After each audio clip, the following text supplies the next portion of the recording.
ശ്രീയിൽ വിയോജിപ്പ് CPM-നെ അറിയിച്ചെന്ന CPI സംസ്ഥാന secretary MV ഗോവിന്ദനുമായി ആശയവിനിമയം നടത്തി. CPI സംസ്ഥാന കൌൺസിലിനെയാണ് ബിനോയ് വിശ്വം ഇക്കാര്യം അറിയിച്ചത്. PM ശ്രീ നിലപാടിൽ പിന്നോട്ടില്ലെന്നും ഏകപക്ഷീയമായി CPM-ന് PM ശ്രീ നടപ്പാക്കാൻ ആവില്ലെന്നും ബിനോയ് വിശ്വം വ്യക്തമാക്കി. വിജിൻ വായാന്തോട് ചേരുന്ന വിശദാംശങ്ങൾ നൽകാനായി വിജിൻ, പദ്ധതിയിൽ നിന്ന് പിന്നോട്ടില്ലെന്ന നിലപാടിൽ ഉറച്ചു നിൽക്കുകയാണ് CPM-ഉം സർക്കാരും. പിന്നോട്ടില്ലെന്ന് CPI-യും നിലപാട് ഘടിപ്പിക്കുന്നു. കാര്യങ്ങളുടെ പോക്ക് എങ്ങോട്ടാണ്?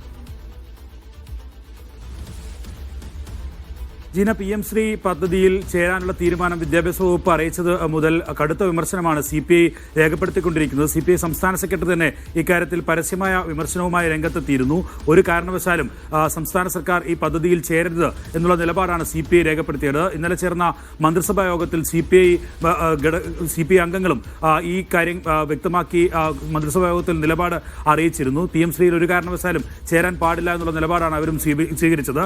ഒപ്പം തന്നെ കഴിഞ്ഞ 2 ദിവസങ്ങളിലായി നടന്ന, അതായത് CPI-യുടെ സംസ്ഥാന സെക്രട്ടേറിയറ്റ് യോഗത്തിലും എക്സിക്യൂട്ടീവ് യോഗത്തിലും 2 യോഗത്തിലും ഈ PM ശ്രീ നടപ്പിലാക്കുന്നതിൽ നിന്ന് കൃത്യമായ എതിർപ്പ് രേഖപ്പെടുത്തണം എന്നുള്ള ഒരു നിലപാടിലേക്കാണ് അവർ എത്തിയത്. PM ശ്രീ നടപ്പിലാക്കാൻ സർക്കാരിനെ കൊണ്ട് അനുവദിപ്പിക്കരുത് എന്നുള്ള ഒരു നിലപാട് ഇന്നലെ തന്നെ CPI സംസ്ഥാന എക്സിക്യൂട്ടീവ് സ്വീകരിച്ചിരുന്നു. അതിന് തുടർച്ചയായി ഇന്ന് ചേർന്ന സംസ്ഥാന കൗൺസിൽ യോഗത്തിലാണ് ഈ ബിനോയ് വിശ്വം നിലപാട് വ്യക്തമാക്കിയത്.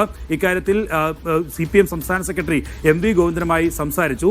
MV ഗോവിന്ദനോട് ഒരു കാരണവശാലും PM ശ്രീ പദ്ധതി നടപ്പിലാക്കാൻ പാടില്ല, അതിൽ ചേരാൻ പാടില്ല എന്നുള്ള കാര്യം അറിയിച്ചു എന്നുള്ളതാണ് CPI സംസ്ഥാന സെക്രട്ടറി CPI സംസ്ഥാന കൗൺസിലിനെ അറിയിച്ചിട്ടുള്ളത്. ഒപ്പം തന്നെ MV ഗോവിന്ദന്റെ ഭാഗത്തു നിന്നുള്ള ഒരു പരാമർശമുണ്ടായിരുന്നു, ഏത് CPI എന്ന പ്രയോഗം, അത് എങ്ങനെയാണ് എന്ന കാര്യത്തിൽ ഒരു വിശദീകരണം ചോദിച്ചു. ആ കാര്യത്തിൽ MV ഗോവിന്ദൻ മാസ്റ്റർ പറഞ്ഞത് ആ വിഷയവുമായി ബന്ധപ്പെട്ടല്ല താൻ സംസാരിച്ചത്, അങ്ങനെ ഒരു CPI ആരാണ് എന്നുള്ള ചോദ്യമല്ല ഉയർത്തിയത് എന്ന് മറുപടി നൽകി എന്നുള്ള കാര്യമാണ് CPI സംസ്ഥാന കൗൺസിലിനെ ബിനോയ് വിശ്വം അറിയിച്ചിട്ടുള്ളത്. എന്തായാലും സംസ്ഥാന സർക്കാർ ഏതെങ്കിലും തരത്തിൽ PM ശ്രീ പദ്ധതിയുടെ ഭാഗമാകാൻ നിന്നാൽ അതിലെ ശക്തമായ എതിർപ്പ് ഉണ്ടാകും. CPI-യുടെ ഭാഗത്തു നിന്നുള്ള കൃത്യമായ നിലപാടാണ് ഇപ്പോൾ CPI സംസ്ഥാന കൗൺസിൽ യോഗത്തിൽ ബിനോയ് വിശ്വം അറിയിച്ചിരിക്കുന്നത്.